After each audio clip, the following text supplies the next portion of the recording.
తిరుపతిలో తొక్కిసలాట జరిగిన ప్రాంతాలను పరిశీలించిన అనంతరం ముఖ్యమంత్రి చంద్రబాబు స్విమ్స్ ఆసుపత్రికి చేరుకున్నారు. తొక్కిసలాటలో గాయపడిన క్షతగాత్రులు దాదాపు 35 మంది స్విమ్స్లో చికిత్స తీసుకుంటున్నారు. ఈ బాధితులను సీఎం పరామర్శించి ధైర్యం చెప్పారు. ప్రభుత్వం తరపున అండగా ఉంటామని భరోసా ఇచ్చారు. స్విమ్స్ వైద్యులతో మాట్లాడిన సీఎం క్షతగాత్రులకు మెరుగైన చికిత్స అందించాలని సూచించారు. సీఎం వెంట మంత్రులు, జిల్లా కలెక్టర్ వెంకటేశ్వర్, తిరుమల తిరుపతి దేవస్థానం ఈవో శ్యామలారావు, ఇతర అధికారులు ఉన్నారు. అంతకుముందు తిరుపతిలో తొక్కిసలాట జరిగిన ప్రాంతాలను సీఎం పరిశీలించారు. ఘటన గల కారణాలు, ప్రభుత్వం తరపున బాధితులకు అందిస్తున్న సహాయ కార్యక్రమాల గురించి సీఎం అడిగి తెలుసుకున్నారు. ఈ సందర్భంగా టీటీడీ ఈవో శ్యామలారావు, జిల్లా కలెక్టర్, ఎస్పీ, ఇతర అధికారులపై సీఎం ఆగ్రహం వ్యక్తం చేశారు. ఇప్పుడు మీరమ్మా నువ్వు అక్కడి నుంచి వచ్చావు కదా, ఆన్లైన్ లో పెడితే తీసుకుంటే ఆన్లైన్ లో మేము ముగ్గురు పిల్లలు మా పిల్లల కింద చేయించాం కానీ హస్బెండ్ ఒక్కరికే దొరికింది సార్, మాకెవరికి దొరకలేదు. నా కోసమైనా హస్బెండ్ నాతోటి వచ్చారు. ఆయన ఏమైతే కాదమ్మా, ఒక్కొక్కసారి ఇక్కడికి వచ్చినప్పుడు ఇవన్నీ జరుగుతాయి కదా, దానికి కూడా మీరు సిద్ధపడతారా? నీ మనోభావాలు నేను అడుగుతున్నా.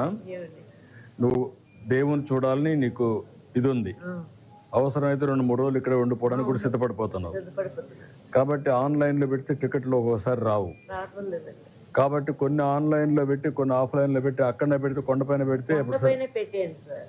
కొండపైన నడుచుకుంటూ దేవుని తలుచుకుంటూ అక్కడ ఉండిపోతారు. వెళ్తున్నామండి. అప్పుడే ఆటంకం రాలేదండి. మా పిల్లలు కూడా గాబరైపోయారు. అమ్మ 32 గంటలు ఎలా అమ్మ నిలబడ్డావంటే మాకు ఆ దేవుణ్ణి తలుచుకుంటూ వెళ్ళిపోయామమ్మా. ఒక 8 గంటలు పెట్టేవారండి, మిగతాదంతా నడుచుకుంటూ దేవుడిని ప్రదర్శన చేసినట్టు వెళ్ళిపోయేవారు. ముందే కొండపైన టికెట్లు ఇచ్చి అదే బాగుంది సార్. ముందు పోయిన వాళ్ళకి ఇచ్చేస్తే అప్పుడు లైన్ కట్టడమే సార్. అది చేయొచ్చు. కావాలంటే ఒక 5-6 గంటలు పెట్టి ముందు టికెట్లు ఇచ్చేస్తారు. బయట వాళ్ళు తిరుక్కొని ఆ టయానికి వచ్చి మళ్ళా దర్శనం చేసుకో కొండపైన. మీకు విజ్ఞప్తి చేస్తున్నాను, నన్ను ఇంక రానివారు కూడా నా పిల్లలు పనుల ధైర్యం కూడా ఏం కాదు, దైవ నిర్ణయం. పెట్టుబడులు వచ్చాయి బాగా, అంతా వచ్చి.